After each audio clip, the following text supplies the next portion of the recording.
আজকের ভিডিওতে আমি ধ্যান ও মনের শক্তি এই বইটি নিয়ে আপনাদের সামনে একটি ভিডিও উপস্থাপন করব। এই বইয়ের প্রতিটি তথ্য, বক্তব্য বা গল্প আমি সম্পূর্ণ আসল অবস্থাতেই উপস্থাপন করছি, কোনো পরিবর্তন বা সংযোজন ছাড়াই। বইটি যেমন ছিল ঠিক তেমনভাবেই আপনাদের সামনে তুলে ধরার চেষ্টা করেছি, তবে সম্পূর্ণ বইটির এক একটা পাতা ধরে ধরে পড়ে আপনাদের বলা সম্ভব ছিল না। তাই সেক্ষেত্রে যেগুলো আমার মনে হয়েছে আমার ছোট ভাই, বোন, দাদা, দিদি যারা রয়েছেন তাদের কাজে আসবে, আর কিছু বিশেষ তথ্য যা এই বইটিতে রয়েছে সেটাই আমি সবার সামনে তুলে ধরার চেষ্টা করেছি। মনকে জয় করলেই জগৎকে জয় করা যায়। একাগ্রতা শিক্ষা দ্বারাই মনকে সম্পূর্ণ সংযত করা সম্ভব। চঞ্চল ও বিক্ষিপ্ত মন মনুষ্য জীবনে এনে দেয় নিদারুণ অশান্তি, অতৃপ্তি এবং জীবন সংগ্রামের প্রতি পদে পরাজয়। শক্তির হয় অপব্যয় ও অবক্ষয়। জীবনের যে কোনো বিদ্যার্জনে ও কর্ম সম্পাদনে, এমনকি ক্ষুদ্রতম কার্যেও একাগ্রতা অভ্যাসই সর্ববিষয়ে সাফল্য এনে দেয়। একাগ্রতা অভ্যাসে ধ্যানের যোগ্যতা লাভ হয় এবং অন্তর্জগৎ ও বহির্জগতের বহু রহস্য ধ্যানমগ্ন চিত্তে উদ্ঘাটিত হয়। জীবন যুদ্ধে ধ্যানই পরম বন্ধু এবং ধ্যানের ফলেই মানব জীবনের মূল্যবোধ ও সার্থকতা উপলব্ধ হয়। ধ্যান কি? কোনো বিষয়ে মনের কেন্দ্রীকরণের নামই ধ্যান। এক বিষয়ে একাগ্র করিতে পারিলে সেই মনকে যে কোনো বিষয়ে হোক না কেন একাগ্র করিতে পারা যায়। আমরা অনেকেই মনকে আদুরে ছেলের মতো করিয়া ফেলিয়াছি, উহা যাহা চাই তাহাই দিয়া থাকি।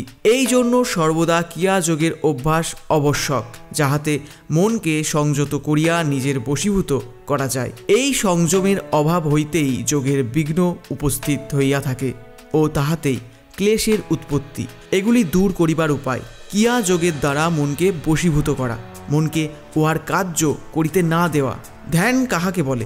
ধ্যান হইল সেই শক্তি যাহা আমাদের এই সব কিছু প্রতিরোধ করিবার ক্ষমতা দেয়। প্রকৃতি আমাদের প্রবলন দেখায়া বলিতে পারে, দেখো কি সুন্দর বস্তু, আমরা ফিরিয়াও দেখিব না। তখন সে বলিবে, এই যে কি সুগন্ধ, আঘ্রাণ করো। আমি আমার নাসিকাকে বলবো, আঘ্রাণ করিও না। নাসিকা আর তাহা করিবে না। চক্ষুকে বলিব, দেখিও না। প্রকৃতি একটি মর্মান্তিক কাণ্ড করিয়া বসিল।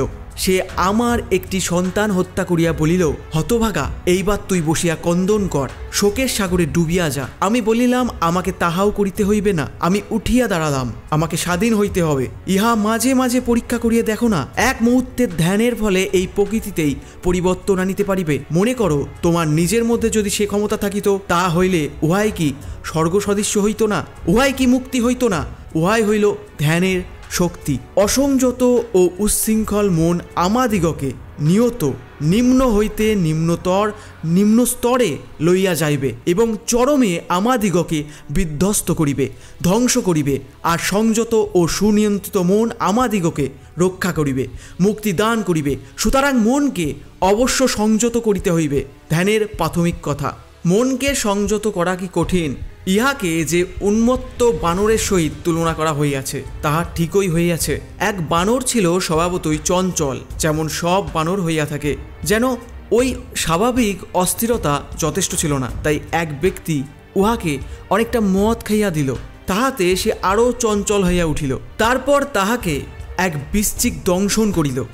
তোমরা অবশ্যই জানো, কাহাকেও বৃশ্চিক দংশন করিলে সে সারাদিনই চারিদিকে কেবল ছটফট করিয়া বেড়ায়। সুতরাং ওই বানর বেচারা দূর অবস্থা চূড়ান্ত হইল। পরে যেন তাহার দুঃখের মাত্রা পূর্ণ করিবার জন্য এক ভূত তাহার ভিতরে প্রবেশ করিল।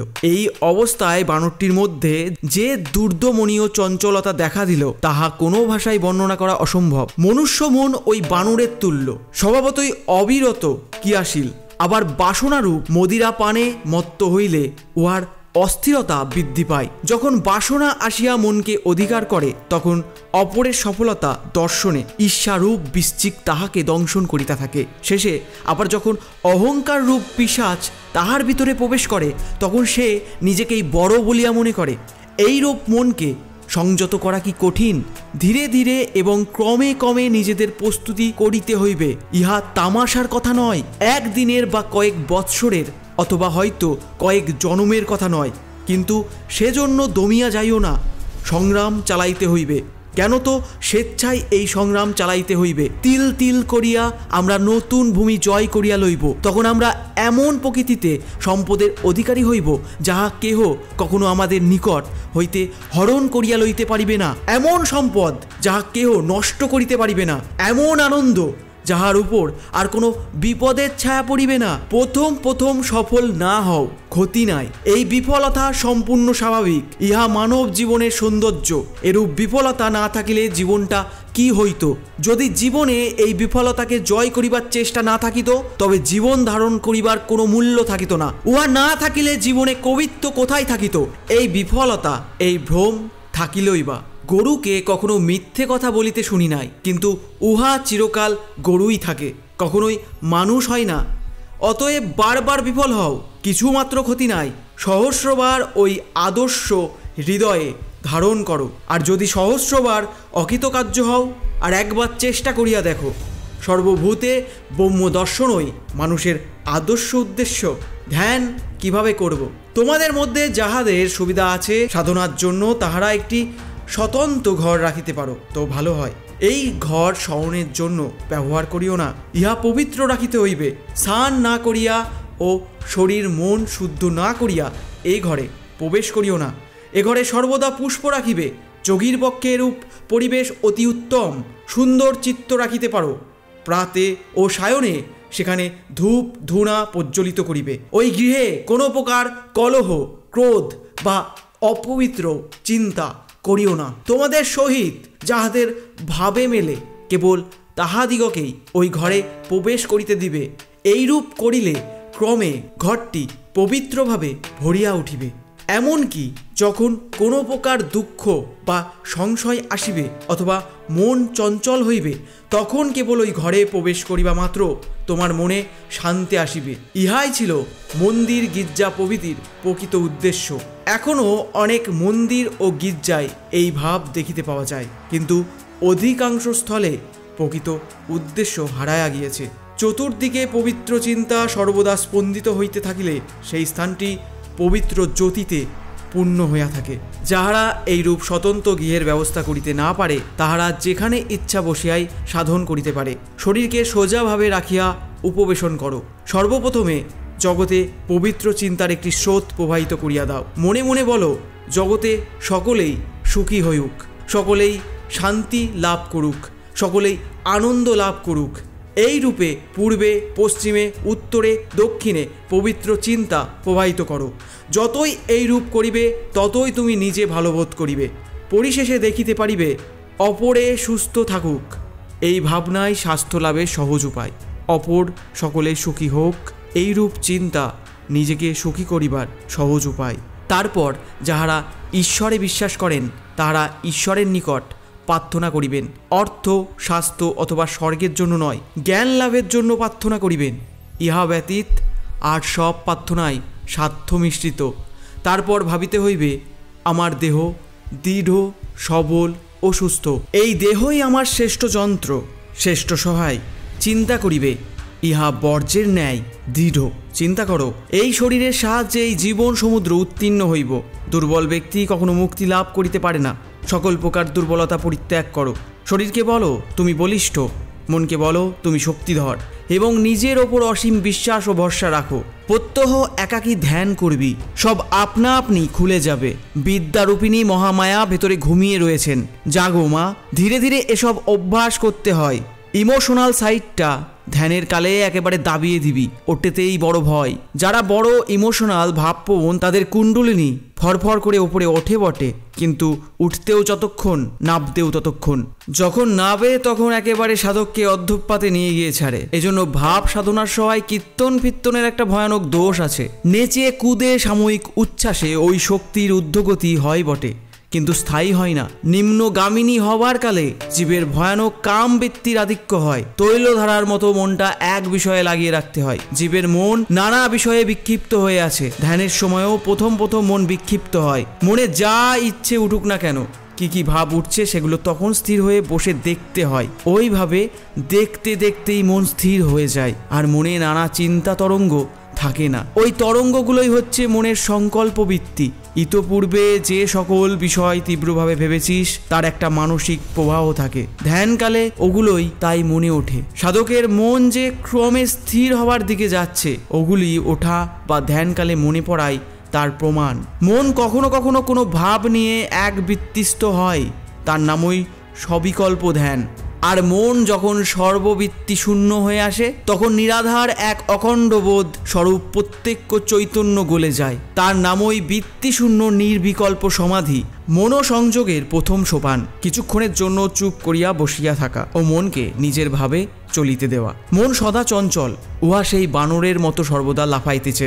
মন বানর, যত ইচ্ছা লম্পঝম্প করুক ক্ষতি নাই, ধীরভাবে অপেক্ষা করো ও মনের গতি লক্ষ্য করিয়া যাও। লোকে বলে জ্ঞান শক্তি ইয় অতি সত্য কথা। যতক্ষণ না জানিতে পারিবে মন কি করিতেছে ততক্ষণ উহাকে সংযত করিতে পারিবে না। উহাকে যথেচ্ছ বিচরণ করিতে দাও। অনেক উড়াসে চিন্তা হয়তো মনে উঠিবে, তোমার মনে এত অসৎ চিন্তা আসিতে পারে সিজয়া তুমি আশ্চর্য হইয়া যাইবে। কিন্তু দেখিবে মনের এই সকল শেয়াল ভারিয়ানায় কিছু কিছু কমিয়া আসিতেছে। প্রতিদিন ওই মন ক্রমশ স্থির হইয়া আসিতেছে। প্রথম কয়েক মাস দেখিবে তোমার মনে অসংখ্য চিন্তা কিছুটা কমিয়াছে, আরও কয়েক মাস পরে আরও কমিয়া গিয়াছে। অবশেষে মন সম্পূর্ণরূপে বশীভূত হইবে। কিন্তু প্রতিদিনই আমাদিগকে ধৈর্যের সহিত অভ্যাস করিতে হইবে। যোগের এমনই শক্তি যে অতি অল্পমাত্র সাধন করিলেও মহৎ ফল লাভ করা যায়। ইহাতে কাহারও অনিষ্ট হইবে না, বরং সকলেরই উপকার হইবে। প্রথমত স্নায়বিক উত্তেজনা শান্ত হইবে, মনে স্থিরতা আসিবে এবং সকল বিষয় আরও স্পষ্টভাবে দেখিবার ও বুঝিবার সামর্থ্য হইবে। মেজাজ আরও ভালো হইবে, স্বাস্থ্য ক্রমশ ভালো হইবে। যোগ অভ্যাসকালে যে সকল চিহ্ন প্রকাশ পায়, শরীরের সুস্থতা সেই প্রথম চিহ্নগুলোর অন্যতম। গলার স্বরও সুন্দর মধুর হইবে, স্বরের দোষ বা বৈকল্য চলিয়া যাইবে। প্রথমে যে সকল চিহ্ন প্রকাশ পাইবে ইহা তাহাদের অন্যতম। যাহারা কঠোর সাধনা করেন তাহাদের আরও অন্যান্য লক্ষণ প্রকাশ পায়। কখনো কখনো দূর হইতে যেন ঘণ্টার ধ্বনির মতো শব্দ শোনা যাইবে, যেন অনেকগুলো ঘণ্টা দূরে বাজিতেছে এবং সেই সকল শব্দ একত্রে মিলিয়া কর্ণে অবিচ্ছিন্ন শব্দ প্রবাহ আসিতেছে। কখনো কখনো নানা বস্তু দেখা যায়, ক্ষুদ্র ক্ষুদ্র আলোককণা যেন শূন্যে ভাসিতেছে, ক্রমশ একটু একটু করিয়া বড় হইতেছে। যখন এই সকল ব্যাপার ঘটিতে থাকিবে তখন জানিও তুমি খুব দ্রুত উন্নতির পথে চলিতেছ। মনকে ইচ্ছা মতো দৌড়াতে দাও, বাধা দিও না, কিন্তু সাক্ষীর ন্যায় উহার গতিবিধির উপর দৃষ্টি রাখো। এই রূপে এই মন তখন দুই অংশে বিভক্ত হইবে, অভিনেতা ও দ্রষ্টা। তারপর মনের যে অংশ দ্রষ্টা বা সাক্ষী তাহাকে শক্তিশালী করো এবং মনের গতিবিধি দমন করিবার চেষ্টার সময় নষ্ট করিও না। মন অবশ্যই চিন্তা করিবে, কিন্তু ধীরে ধীরে এবং ক্রমশ সাক্ষী যখন তাহার কার্য করিয়া যাইবে অভিনেতা মন অধিকতর আয়ত্ত হইবে, যে পর্যন্ত না তোমার অভিনয় বন্ধ হইয়া যায়। অজ্ঞান, চঞ্চলতা, ঈর্ষা, আলস্য ও তীব্র আসক্তি এই কটি যোগ অভ্যাসের পরম শত্রু। যোগীর পক্ষে এই তিনটি বিশেষ প্রয়োজনীয়। প্রথম, দেহ ও মনের পবিত্রতা, সব রকমের মলিনতা যা মনকে নিচে নামিয়ে দেয় যোগী তা পরিত্যাগ করবে। দ্বিতীয়, ধৈর্য। প্রথম প্রথম অনেক আশ্চর্য দর্শনাদি হবে, তারপর সেসব বন্ধ হয়ে যাবে। এইটিই হচ্ছে সবচেয়ে কঠিন সময়, কিন্তু ধরে রাখা চাই। ধৈর্য থাকলে শেষে সত্য লাভ হবেই। তৃতীয়, অধ্যাবসায়। সম্পদে বিপদে স্বাস্থ্যে রোগে সব সময়ে যোগ অভ্যাস করে যাও, একটি দিনও বাদ দিও না। কি করিয়া জানা যাইবে মন একাগ্র হইয়াছে? মন একাগ্র হইলে সময়ের কোনো জ্ঞান থাকিবে না। অজ্ঞাতসারে যতই সময় অতিবাহিত হয় বুঝিতে হইবে আমরা ততই একাগ্র হইয়াছি। সাধারণত দেখিতে পাই, যখন আমরা খুব আগ্রহের সহিত কোনো পুস্তক পাঠে মগ্ন হই তখন সময়ের দিকে আমাদের কোনো লক্ষ্যই থাকে না। আবার যখন পুস্তক পাঠে বিরত হই তখন ভাবিয়া আশ্চর্য হই কতখানি সময় চলিয়া গিয়াছে। সমুদয় সময়টি যেন একত্র হইয়া বর্তমানে একীভূত হইবে। এজন্যই বলা হইয়াছে, যখন অতীত ও বর্তমান আসিয়া একত্র মিলিতে হয় তখন ওই মন একাগ্র হইয়া থাকে।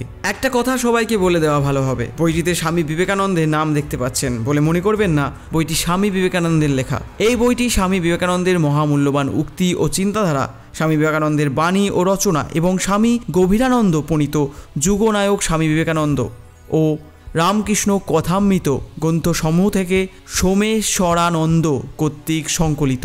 যারা এই বইটি পুনরায় পড়তে চান বা নিজের কাছে পেতে চাইলে আপনারা আপনাদের কাছাকাছি রামকৃষ্ণ মিশনে যোগাযোগ করুন, সেখানে আপনি বইটি পেতে পারেন। সবশেষে আশা করছি ভিডিওটি আপনাদের ভালো লেগেছে। ভিডিওটি ভালো লাগলে আপনার ভাই বোন আত্মীয় স্বজনের কাছে ভিডিওটি অবশ্যই শেয়ার করুন, অনেক মূল্যবান জিনিস তারা এখান থেকে জানতে পারবে। আর আমার জন্য একটা লাইক আর কমেন্ট অবশ্যই করবেন। পরবর্তী ভিডিও কী ধরনের টপিকে দেখতে চান সেটা অবশ্যই কমেন্ট করে জানাতে পারেন। আর চ্যানেলে নতুন হলে অবশ্যই সাবস্ক্রাইব করে বেল আইকনটি প্রেস করে রাখুন। আবার দেখা হবে পরবর্তী ভিডিওতে। Thanks for watching. Get fit, stay healthy.